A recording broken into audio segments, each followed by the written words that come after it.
안녕하십니까. 사회복지조사론 기출문제 풀이 들어갑니다. 이번 시간에는 19회 2021년도에 출제되었던 조사론의 문제입니다. 26번 문제부터서 전반부 38번 문제까지 먼저 풀고 나머지 12문제는 나중에 풀겠습니다. 사회복지조사론의 문제 중에서 역대급으로 쉬웠습니다. 그래서 제 생각에는 합격률 60%가 바로 이런 조사론, 어렵게 나왔던 것들이 좀 쉽게 출제된 부분의 영향이 아닌가라는 생각도 해보았습니다. 물론 문제의 오류도 있었지만 조사 방법론이나 또 어렵게 이야기하는 사회복지 정책론 이런 것들이 좀 쉽게 출제된 것들이 합격률을 끌어올리는 상당히 중요한 영향 요소가 되었다라고 저는 판단하고 있습니다. 26번 문제부터 보겠습니다. 확인하시죠. 자, 26번 문제는 사회과학의 특성입니다. 사회과학과 자연과학의 특성을 비교하는 문제들이 간혹 나오는데요. 이번에 나왔습니다. 자연과학에 비해서 인과관계, 원인과 결과에 대한 명확한 결론을 내리기가 어려운 것이 사회과학입니다. 맞습니다. 자, 대개 왜 그러냐면 끊임없이 변화하는 사회현상을 규명하는 것이고 인간의 행위를 연구 대상으로 하기 때문에 이 두 가지에 의해서 바로 명확한 결론을 내리기가 어려운 것입니다. 사회현상은 계속 변하고 있습니다. 그리고 인간의 행위를 연구 대상으로 합니다. 따라서 이 명확한 결론을 내리기가 어렵다. 사회과학은 그렇다는 겁니다. 그러면 여기 있는 1번과 여기 있는 2번과 여기 있는 4번이 한꺼번에 끝난 겁니다. 자, 그 다음에 관찰 대상물 또는 관찰 대상과 관찰자가 분명히 구분된다. 이건 자연과학이죠. 자연과학이 바로 관찰자, 연구자라고 할 수 있는데요. 관찰자와 관찰 대상물이 명확하게 구분되는 것은 자연과학입니다. 자, 그러면 사회과학은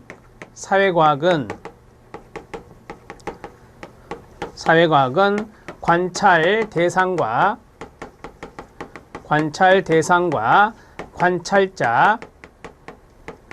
관찰자 구분이 어려운 경우가 있습니다. 이렇게 정리하시면 되죠. 자, 사회과학은 관찰 대상과 관찰자 구분이 어렵다라고 하는 것을 좀 더 쉽게 말하면 객관성의 측면에서 해설이 나온 대로 객관성이 결여될 가능성이 크다라고 하는 겁니다. 그래서 주관적인 측면을 중시한다라고 하는 거죠. 주관적인 측면을 중시하는 경우가 있다라고 하는 것입니다. 자, 많이 들어보셨을 건데, 자, 사회과학의 관찰 대상과 관찰자의 구분이 어려운 경우를 피란델로 효과라고 합니다. 피란델로 효과라고 하는데, 이 피란델로는 이탈리아의 극작가입니다. 1930년대에 노벨 문학상을 받았던 극작가인데, 이 피란델로 극작가가 바로 진실에 대한 측면을 주관적인 요소에 주안점을 두어서 이제 그 연극과 관련된 극작을 했다. 문학작품을 남겼다라고 생각하시면 됩니다. 그래서 이 피란델로 효과는 바로 주관적인 측면, 이러한 것들을 중요시한 측면이 바로 해당된다라고 보시면 됩니다. 자, 사회과학에서 주관적인 측면을 강조하는 것이 질적연구라는 거 알고 계시죠? 오케이. 질적연구에 보면 자문화 기술지라고 하는 것이 있습니다. 자문화 기술지는 내러티브 형식으로 쓰는 것인데, 이 자문화 기술지가 바로 관찰자가 바로 관찰 대상이 되는 겁니다. 그러니까 자신이 연구자면서 자신의 자문화 기술지, 자신의 어떤 이야기를 내러티브로 쓰는 거죠. 전기라고 하는 것들이 바로 여기에 포함될 수 있습니다.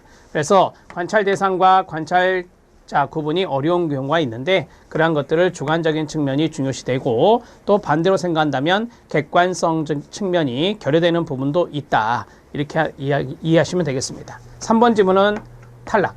자, 사회문화적 특성을 많이 받는 것이 무슨 과학? 사회과학이다. 많이 배우셨죠? 사회문화적인 특성을 많이 받는 것이, 영향을 많이 받는 것이 바로 사회과학입니다. 답은 3번입니다. 27번 문제에 들어가도록 하겠습니다. 27번 문제는 사회과학과 사회복지학에 관한 설명인데요. 옳은 것은입니다. 사회과학과 사회복지학에 대한 설명 같은 경우는 대개 이제 실천론에도 이런 것들이 출제되기도 하는데요. 자, 사회복지학은 사회문제에 대처하기 위한 학문이나요? 네, 맞습니다. 사회복지라는 요소가 바로 사회문제에 대한 해결과 연관성이 있기 때문입니다. 사회과학은 사회복지 실천적 지식의 제공 및 이론적 발전에 기여할 수 있나요? 네, 맞습니다. 자, 우리가 이제 사회과학적인 측면의 대표적인 게 사회복지조사 아닙니까? 따라서 실천의 지식의 제공이라든지 이론적인 발전, 여기에 기여할 수 있는 것이 사회과학이다 라고 보시면 됩니다. 그래서 우리가 사회과학을 실천과학이라고 하죠. 사회과학을 실천과학적 요소가 있다라고 하는 겁니다. 자, 사회과학에 대한 이야기였고요. 사회복지학은 응용과학이 아닌 순수과학에 속한다? 아니죠. 응용과학이죠. 사회복지라고 하는 요소가 바로 이제 어떤 사람의 욕구를 충족하고 사회 문제를 해결하는 그러한 측면을 응용하는 거예요. 그래서 응용과학적인 측면이 강하다라고 해야 됩니다. 순수과학보다는 응용과학적인 측면이 강하다. 디귿쯤은 탈락입니다. 자, 사회복지학은 사회과학에 의해서 발전된 개념들을 활용할 수 있습니다. 자, 우리가 이제 사회복지학, 이것은 임상이라고 하는 것이 있잖아요. 그래서 실천적인 측면을 강조하고 그 다음에 응용적인 측면을 강조한다. 응용과학이다. 이렇게 정리할 수 있어요. 그리고 사회복지학은 사회과학적인 측면이 있죠. 그래서 이런 것들이 바로 사회복지학의 특성에 해당된다. 이렇게 정리를 해주시면 되겠습니다.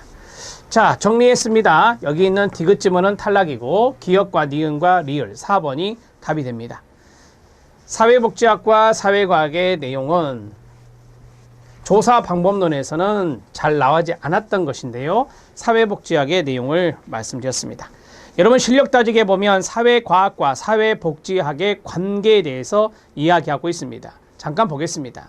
사회과학은 인간관계 현상이나 사회현상을 연구하는 순수학문이지만 사회복지학은 각종 사회현상에 내재하는 사회적인 욕구, 그 다음에 문제를 해결하기 위한 사회적 시책을 연구하는 실천학문이다 라고 말씀드렸죠. 그래서 앞에서 말씀드렸던 실천과학이다, 실천학문이다 이렇게 정리하시면 됩니다. 자, 사회과학은 과학적 지식의 기초를 두고 인간의 문제의 이해와 해결을 시도하는 실천과학이라고 말할 수 있습니다. 사회과학은 지식을 습득하고 전파하는 기능을 수행하고요. 사회복지학은 실제 사회적 욕구나 사회 문제를 해결하는 기능을 수행하는 것입니다. 자, 사회과학의 지식은 과학이론이고 그 다음 사회복지학의 지식은 실천이론이다. 사회과학이니까 과학이론이 되겠습니다. 사회복지학은 바로 이제 실천적인 요소가 있다, 임상이 있다라고 했었잖아요. 그래서 실천이론이다라고 말할 수 있겠습니다. 자, 사회복지학, 사회과학은 상당히 밀접한 관계가 있는 것이다 라고 우리가 알 수 있습니다. 사회복지조사, 사회복지학 이런 것들이 다 사회과학적인 요소입니다. 우리 사회복지학과가 아시는 대로 사회과학과에 해당되죠. 자, 사회복지학의 학문적 성격이 있는데 거기 보면 응용과학, 순수과학, 순수학문, 응용학문 이런 내용들이 있고 자, 밑줄을 쭉 쳐놨는데 거기에 보면 순수학문이 진리의 탐구 그 자체, 자연현상이나 사회현상 그 자체를 이론적 체계적으로 연구하는 것을 주목적으로 하는 게 바로 순수학문입니다. 순수학문은 진리의 탐구 그 자체를 중요시 여기는 거예요. 응용과학은 뭐겠어요? 순수학문의 어떤 이론이나 지식을 응용을 하는 겁니다. 그걸 응용해가지고 인간 생활에 실용할 목적으로 연구하는 것이 응용학문, 응용과학이다 이렇게 보시면 돼요. 그래서 제가 말씀드렸죠. 사회복지학은 실천 현장에 응용하는 것이 커요. 그래서 응용 과학적인 요소가 더 강하다 이렇게 생각하시면 됩니다. 27번 문제 답은 4번, 28번 문제 들어갑니다. 양적 조사와 질적 조사 비교인데 옳지 않은 것은 쉽게 풀 수 있는 겁니다. 자, 제가 가르친 거 보세요. 질적 조사에 비해서 양적 조사의 표본의 크기가 상대적으로 크나요? 네, 맞습니다. 질적 조사에 비하여 양적 조사에서는 귀납법을 주로 사용하나요? 아니요. 연역법은 연역법을 쓰죠. 양적 조사는 연역법을 씁니다. 그러면 질적 조사는 귀납법을 쓰죠. 질적 조사는 귀납법을 쓴다. 이거는 정말 기출문제에서 엄청 나왔던 겁니다. 이번에 조사 방법론의 특징은 뭐냐면 문제가 짧고 그 다음에 기출문제에서 나왔던 지문들이 많이 보였어요. 양적 조사에 비해서 질적 조사는 사회현상의 주관적, 앞에서 했죠? 의미에 관심을 갖는 거 맞습니다. 양적 조사는 가설 검증을 지향합니다. 이게 뭔데요? 연역법이죠. 가설을 검증하는 것을 연역법이라고, 질적 조사는 탐색 발견을 지향한다. 이게 뭔데요? 귀납법이 됩니다. 귀납법은 탐색 발견을 통해서 그렇죠. 이론으로 발전시키는 겁니다. 양적 조사에 비해서 질적 조사는 조사 결과의 일반화가 쉽다, 어렵다? 어렵다. 왜요? 연구 대상이 소수니까 일반화가 어렵다. 질적 조사는 그렇습니다. 답은 2번. 자, 29번 문제 들어가도록 하겠습니다. 사회복지 조사를 위한 수행 단계가 있습니다. 이것도 쉽죠. 옳은 것은 입니다. 자, 가장 먼저 문제 설정을 하죠. 문제 설정, 가설 설정을 먼저 하지 않습니다. 그러면 1번과 2번이 먼저 답이 후보가 됐고, 문제 설정하면 가설 설정을 두 번째로 하고, 그 다음에 설계를 합니까? 네, 맞습니다. 설계를 먼저 하고, 자료 수집을 먼저 하지 않습니다. 디자인을 먼저 한 다음에 자료 수집하고, 자료 분석하고, 보고서를 작성하는 겁니다. 네, 1번 지문이 맞는 겁니다. 1번 지문이 답입니다. 자, 이것은 뭐 여러분들이 어렵지 않게 할 수 있는 거니까 바로 넘어가겠습니다. 자, 30번 문제도 어렵지 않습니다. 다음 가로 안에 알맞은 내용으로 옳은 것은입니다. 자, 블랭크가 4개가 있는데요. 독립변수 앞에서 이게 중요한 겁니다.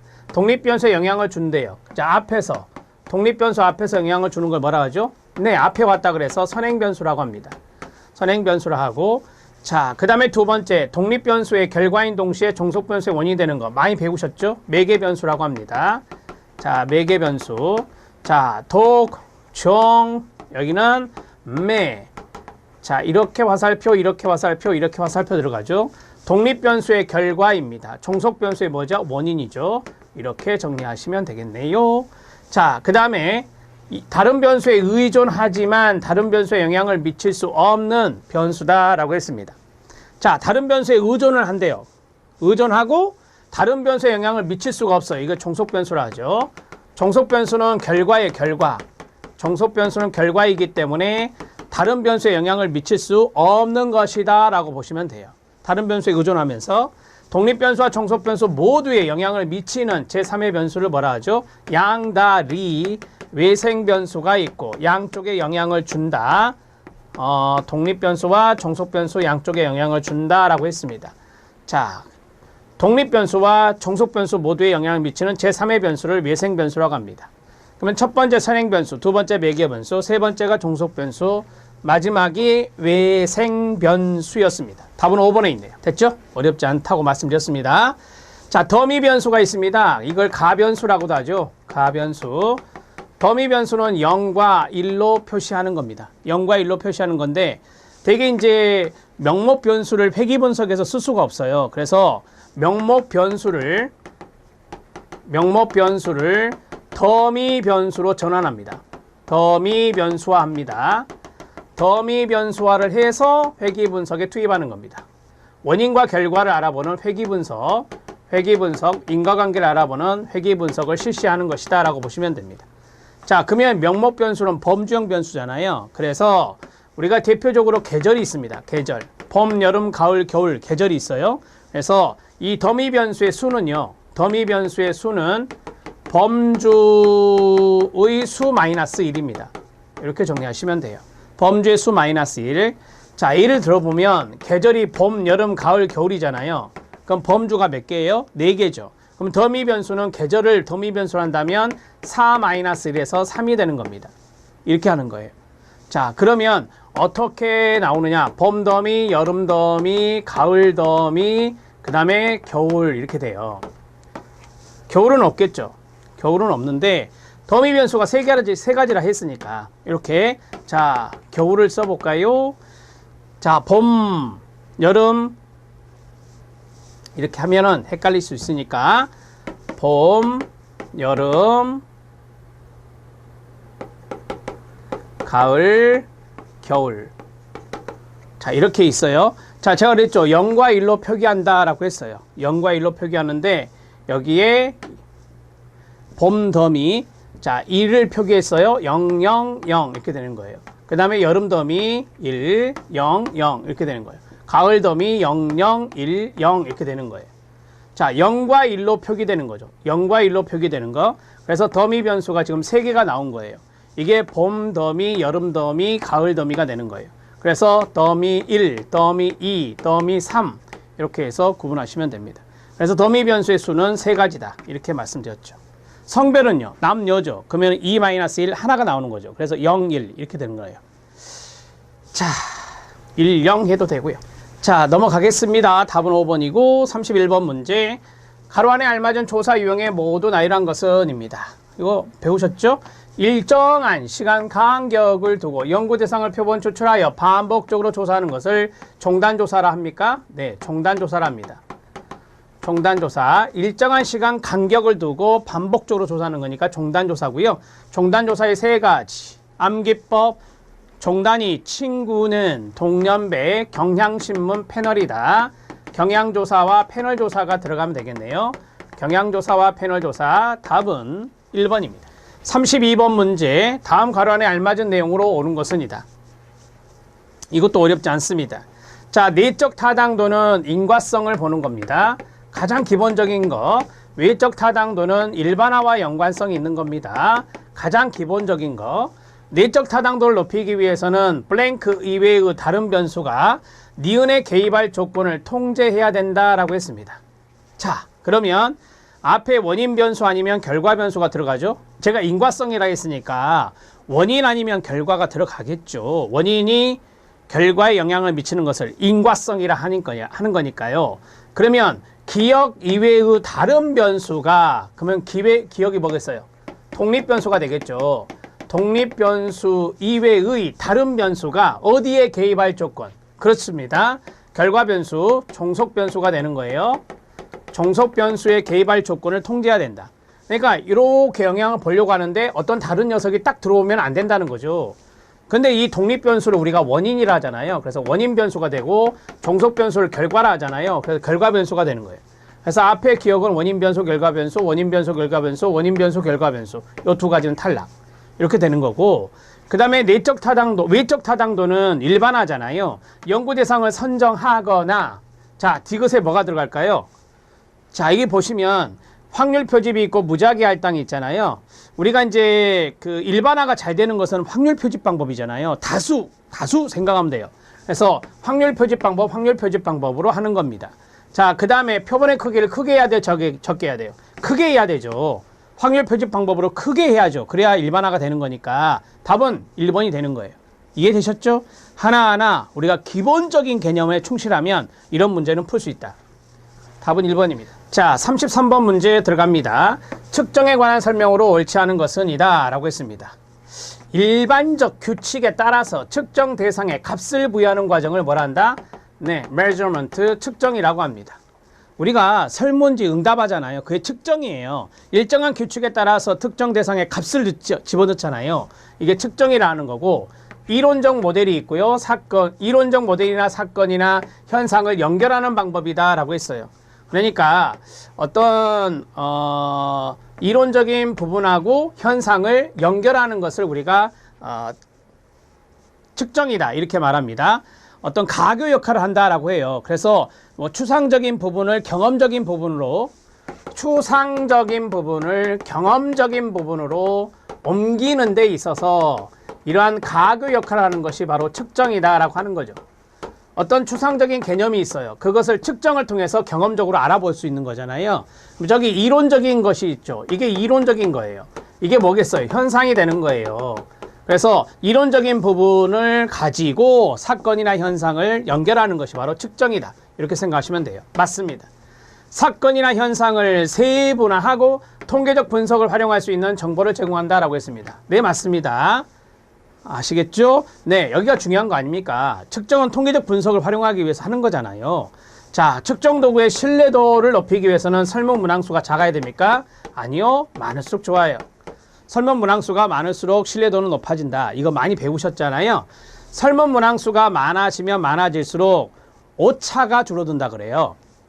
우리가 보통 뭐 예를 들어서 인파워먼트라고 하는 항목을 측정하려고 해요. 근데 거기에 5문항이 있다. 그러면 5문항 가지고 어떻게 많은 것들을 측정할 수 있을까요? 힘들겠죠. 그래서 5문항보다 더 많은 문항이 들어가면 뭐 10문항, 20문항 이렇게 들어가면 우연적 오차가 줄어든다라고 해요. 우연적 오차, 말이 조금 어려우면 오차, 이 오차가 줄어들어요. 오차가 줄어들어서 바로 관찰 점수가 진점수에 거의 유사하게 나오게 되거든요. 관찰 점수 이퀄 진점수 플러스 오차가 되는데 문항이 많으면 많을수록 이 오차가 줄어든다고요. 문항에 대한 오차가 줄어들어요. 그래서 신뢰도가 높아진다라고 보시면 돼요. 오차가 높으면 신뢰도는 떨어져요.